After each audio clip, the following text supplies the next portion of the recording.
दर्शन करिए, आम ले लिए अपने ये पूरे बाद में अयोध्या में ना खाए। तो एक आम का नाम है मल्लिका। मल्लिका आम कैसे आओ दिखाओ तो।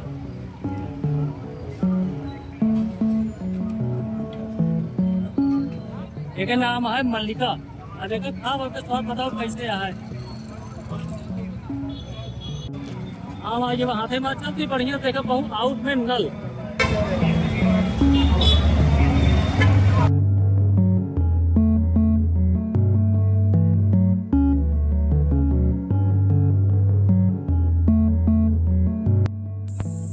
तो भैया जैसे बताए रहे ना कि कहूँ अलगंटे में अगर नलका मिले तो आम धोए खाम।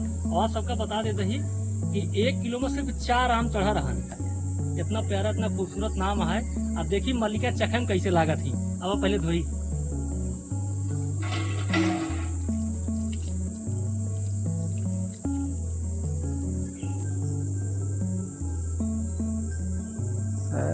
देख खुश है भाई साहब बहुत मीठा आम बा। वाकई जैसे इनके नाम है मल्लिका, वैसे ये चखम बहुत स्वादिष्ट यहाँ। कबो भी मल्लिका आम खाए देखा, महंगा पड़े कम चढ़े, लेकिन गजब के स्वाद दी है मल्लिका।